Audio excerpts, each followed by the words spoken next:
আসসালামু আলাইকুম, welcome to টেকবিডি19।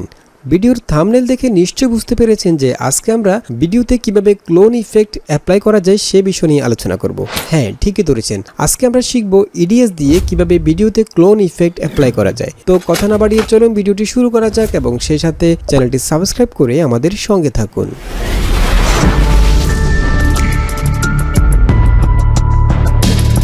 Welcome back. তো বন্ধুরা, ভিডিওর মধ্যে ক্লোন ইফেক্ট অ্যাপ্লাই করার জন্য আজকে আমরা ইউজ করব ইডিএসের 8.53 ভার্সন। আর এই কাজটি আপনি ইডিএসের যে কোনো ভার্সন দিয়ে করতে পারবেন, তবে আমি সাজেস্ট করব আপনি যদি ইডিএস সফটওয়্যার ব্যবহার করেন তাহলে অবশ্যই ইডিএসের 8.53 ভার্সনটি ব্যবহার করবেন। আর আপনি যদি ইডিএস সহ যে কোনো প্রিমিয়াম সফটওয়্যার একদম ফ্রিতে ডাউনলোড করতে চান তাহলে সিম্পলি আমাদের ফেসবুক পেজে চলে যান। সেখান থেকে আপনারা যে কোনো সফটওয়্যার একদম ফ্রিতে লাইফ টাইম ইউজ করার মতো করে ডাউনলোড করে নিতে পারবেন। ওকে, তো আমরা অলরেডি চলে এসেছি ইডিএসের মধ্যে। আমরা এখানে একটি ভিডিও ফুটেজ অলরেডি নিয়ে এসেছি। এখন আমি এই ফুটেজটাকে টাইমলাইনে নিয়ে আসবো। এখানে আমরা টাইমলাইনের মধ্যে কয়েকটি ভিডিও লেয়ার অ্যাড করে নিয়েছি। আর আপনি যখন ভিডিওটি রেকর্ড করবেন তখন অবশ্যই একটা জিনিস খেয়াল রাখবেন, সেটা হচ্ছে ভিডিওটাকে অবশ্যই স্ট্যান্ড বাই রাখতে হবে, অর্থাৎ আপনার ক্যামেরাটাকে ট্রাইপডের উপরে রাখতে হবে এবং কোনো ধরনের নাড়াচাড়া করা যাবে না, প্লাস কোনো ধরনের জুম ইউজ করা যাবে না। ওকে, তো প্রথমে যে কাজটা করবেন সেটা হচ্ছে আপনাকে এখানে প্রথমে যে ব্যাকগ্রাউন্ডটা আছে সাবজেক্টটা আসার আগে, অর্থাৎ এখানে আমরা যদি এই মানুষটাকে সাবজেক্ট ধরে নিই তাহলে এই সাবজেক্টটা সিনের মধ্যে ইন করার আগে যে ব্যাকগ্রাউন্ডটা আছে সেই ব্যাকগ্রাউন্ডটাকে মিনিমাম 10 সেকেন্ড আপনি রেকর্ড করে নেবেন। 10 থেকে 15 সেকেন্ড বা 20 সেকেন্ড শুধু ব্যাকগ্রাউন্ডটা রেকর্ড করে নেবেন এবং ঠিক ক্যামেরাটা যে পজিশনে ছিল এবং জুমটা যেখানে ছিল সেখানে রেখে ক্যামেরাটা একদম ধরবেন না। রেকর্ড চলা অবস্থায় আপনি জাস্ট এখানে এই যে সাবজেক্টটা সেটাকে ইন করাবেন। ফর এক্সাম্পল আমি যদি ভিডিওটাকে প্লে দিই তাহলে আপনি বুঝতে পারবেন আমরা প্রথমে এই ব্যাকগ্রাউন্ডটাকে রেকর্ড করে নিচ্ছি। কিছুক্ষণ রেকর্ড করার পর আমরা ক্যামেরাটাকে আর নাড়াচাড়া করিনি, প্লাস কোনো জুমও দেওয়া হয়নি ক্যামেরার মধ্যে, জাস্ট সাবজেক্টটা এখান থেকে হেঁটে এখানে চলে গেল। ওকে, তো আমরা এখন যে কাজটা করব, আমরা প্রথমে ব্যাকগ্রাউন্ডটাকে আলাদা করে নেব। এরপর এখানে যে সাবজেক্টটা আছে সাবজেক্টটা এখানে সিনের যে অংশটুকুর মধ্যে আছে সেইটুকু অংশ আমরা আলাদা করে নেব। তো প্রথমে আমি কতটুকু ব্যাকগ্রাউন্ড আছে ক্লিপের সেটাকে আলাদা করে নিচ্ছি। আমি একটু প্লে করি। ফর এক্সাম্পল আমাদের ব্যাকগ্রাউন্ডটা আছে এখানে এতটুকু পর্যন্ত, সাবজেক্টটা আসার আগ পর্যন্ত এতটুকু ব্যাকগ্রাউন্ড। তো আমি এতটুকু ক্লিপের অংশটা আমি সি দ্বারা স্প্লিট করে নিলাম। এই অংশটুকু হচ্ছে আমাদের ব্যাকগ্রাউন্ড। ওকে, আমি এই ক্লিপটাকে উপরের লেয়ারে নিয়ে গেলাম। এখন আমরা এই ব্যাকগ্রাউন্ডটাকে রেকর্ড করেছি মাত্র 4 সেকেন্ড। এটা 10 সেকেন্ড করা উচিত ছিল বা 20 সেকেন্ড করা উচিত ছিল। তো আমরা ব্যাকগ্রাউন্ডটাকে জাস্ট কপি করে একটু লেন্থ বাড়িয়ে দেবো। সেজন্য আমি ক্লিপের এই অংশটুকু কপি করলাম। কপি করে আমি লেয়ারের মধ্যে ক্লিক করে জাস্ট কিবোর্ডে Ctrl+B দ্বারা পেস্ট করলাম। ওকে, আমি 4টা ক্লিপ করে নিলাম যাতে আমাদের ব্যাকগ্রাউন্ড এখন প্রায় 20 সেকেন্ড হয়ে গেছে। এখন আমরা সাবজেক্টটা যে অংশটুকুর মধ্যে আছে সেটাকে আমরা জাস্ট আলাদা করব। ফর এক্সাম্পল আমাদের এই ক্লিপটার সাবজেক্টটা এখান থেকে শুরু, যখন সিনের বাইরে থাকবে শুরুতে তখন থেকে শুরু করবেন এবং যখন সিন থেকে আবার বের হয়ে যাবে ততটুকু পর্যন্ত আমরা রাখবো। ফর এক্সাম্পল আমরা এতটুকু ক্লিপ আলাদা করে নিলাম।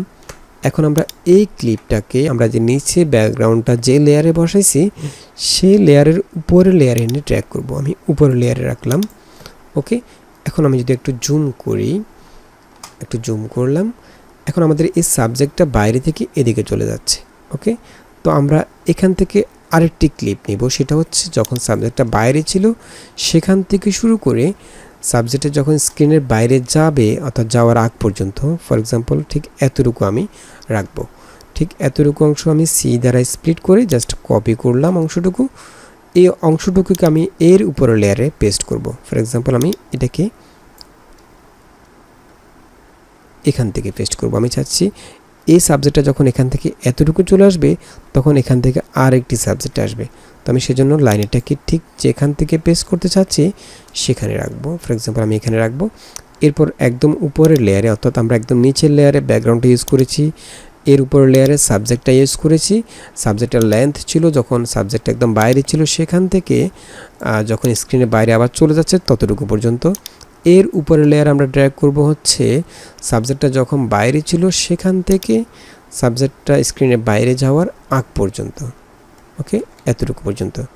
তার মানে আমরা 3টা ক্লিপ করে নিলাম, একটা শুধু ব্যাকগ্রাউন্ড, একটি হচ্ছে সাবজেক্ট একদম বাইরে থেকে এ পাশ থেকে এই পাশে যাওয়া পর্যন্ত, আরেকটি শুধু সাবজেক্ট এখান থেকে এতটুকু পর্যন্ত। ওকে, আচ্ছা, তো এখন আমাদেরকে যে কাজটা করতে হবে সেটা হচ্ছে আমাদেরকে এই ফুটেজটার মধ্যে, অর্থাৎ উপরের যে ক্লিপটা আমরা রেখেছি সেই ক্লিপের মধ্যে ক্রপ করতে হবে, এবং ক্রপের সাথে সাথে আমাদেরকে সেই ক্রপটাকে মোশন করতে হবে। অর্থাৎ মোশন করতে হলে কি ফ্রেম ইউজ করতে হবে। ফর এক্সাম্পল, আমরা চাচ্ছি এই সাবজেক্টটা যখন একদম বাইরে ছিল তখন আমাদের ক্রপ পজিশনটা থাকবে হচ্ছে 100% বাম পাশ থেকে, লেফট সাইড থেকে। এরপর সাবজেক্টটা যখন এদিকে আসবে ক্রপটাও আস্তে আস্তে কমে যাবে এবং 100% 0% হয়ে যাবে। ওকে, তো আমি যদি প্র্যাকটিক্যালি দেখাই তাহলে ভালোভাবে বুঝতে পারবেন। তো আমরা প্রথমে নিচে যে দুটো লেয়ার আমরা ইউজ করেছি সেই দুটো লেয়ারকে আমরা কিছুক্ষণের জন্য মিউট করে রাখবো আমাদের কাজের সুবিধার জন্য। তো আমি উপরের লেয়ারের মধ্যে ক্লিক করে এখান থেকে লেআউটারে ডাবল ক্লিক করলাম ক্রপ করার জন্য। লেআউটের মধ্যে ডাবল ক্লিক করলে এখানে লেআউটার উল্টোটা চলে আসবে, এখান থেকে আপনি ক্রপ করতে পারবেন। তো আমি সিম্পলি চলে গেলাম এখানে ক্রপ অপশানে। এরপর আমরা জাস্ট লাইনেরটাকে একদম প্রথমে নিয়ে আসবো। প্রথমে নিয়ে এসে এখান থেকে লেআউটের মধ্যে ক্লিক করব, এখানে সবগুলো অপশান অ্যাক্টিভ হয়ে যাবে। এরপর যে কাজটা করব, আমরা প্রথমে আমরা এই ক্রপের পজিশনটাকে একদম 0 করে দেব, অর্থাৎ লেফট সাইড থেকে 0 করে দেব। এখানে আপনি ডান পাশে বিভিন্ন অপশান দেখতে পাবেন, এখানে একটা অপশান পাবেন সোর্স ক্রপ। এখান থেকে আমি লেফট সাইড থেকে ক্রপটাকে একদম 100% করে দেব, অর্থাৎ আমাদের শুরুতে ক্রপটা থাকবে 100% লেফট সাইড থেকে। ওকে, এখন আমি এই লাইনারটিকে একদম শেষে নিয়ে যাব, এখানে নিয়ে যাব। ক্লিপের শেষে আমাদের ক্রপটা থাকবে 0%, অর্থাৎ আমাদের কোনো ক্রপ থাকবে না। ওকে, আমি 0% করে দিলাম। এখন আমি যদি প্লে করি তাহলে আপনি বুঝতে পারবেন। এখানে দেখুন আমাদের ক্রপটা প্রথমে এখানে ছিল, আস্তে আস্তে যখন সাবজেক্টটা এদিকে যাচ্ছে তখন ক্রপটা আস্তে আস্তে সরে যাচ্ছে। ওকে, এখন আমরা জাস্ট ওকে দিয়ে বের হয়ে আসবো। এরপর আমরা যদি নিচে যে লেয়ার দুটাকে আমরা মিউট করে রেখেছিলাম সেগুলোকে আনমিউট করে দিই। এখন যদি আমি একটু প্লে করি, এখানে দেখুন আমাদের এই সাবজেক্টটা হচ্ছে আমাদের এই লেয়ারের সাবজেক্ট। এরপর আমাদের উপরের লেয়ারের সাবজেক্টটা চলে আসছে। এরপর আমরা চাইলে একইভাবে এই ক্লিপটাকে উপরে যতগুলো লেয়ারে কপি করে দেব ততগুলো ক্লোন হয়ে যাবে সাবজেক্টটা। ফর এক্সাম্পল, আমি যদি এখান থেকে এই ক্লিপটাকে কপি করে উপরের আরেকটি লেয়ারের মধ্যে পেস্ট করি, এবং আমি যদি চাই এখান থেকে দেব, ঠিক আছে। আর আমি যদি চাই এই যে সাবজেক্টগুলো আছে, ক্লোন সাবজেক্টগুলো আছে, সেগুলোর মধ্যে দূরত্বটা আরও একটু কমিয়ে দিতে, সেক্ষেত্রে আমাদেরকে জাস্ট এখানে যে ফুটেজগুলো আছে, যে ক্লিপগুলো আছে, সেগুলোকে বাঁ দিকে ড্র্যাগ করতে হবে।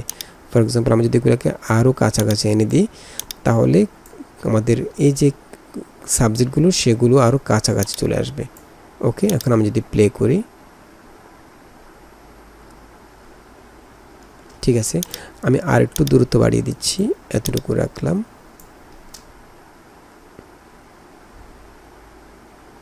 এভাবে আপনি যতগুলো ক্লিপ এখানে উপরে কপি করবেন ততগুলো ক্লোন হয়ে যাবে। একদম শেষে আপনি এখানে সবগুলো ক্লিপের শেষে যে অংশটুকু আছে সেটাকে একটু বড় করে দেবেন। এভাবে প্রত্যেকটা ক্লিপকে বড় করে দেবেন, যাতে করে আমাদের যে সাবজেক্টটা ছিল সেটা একদম শেষ পর্যন্ত, অর্থাৎ সিনের বাইরে যতটুকু যায় ততটুকু পর্যন্ত বড় করে দিবেন। এখন যদি আমি প্লে করি তাহলে বুঝতে পারবেন। ফর এক্সাম্পল, আমি যদি এখান থেকে প্লে করি,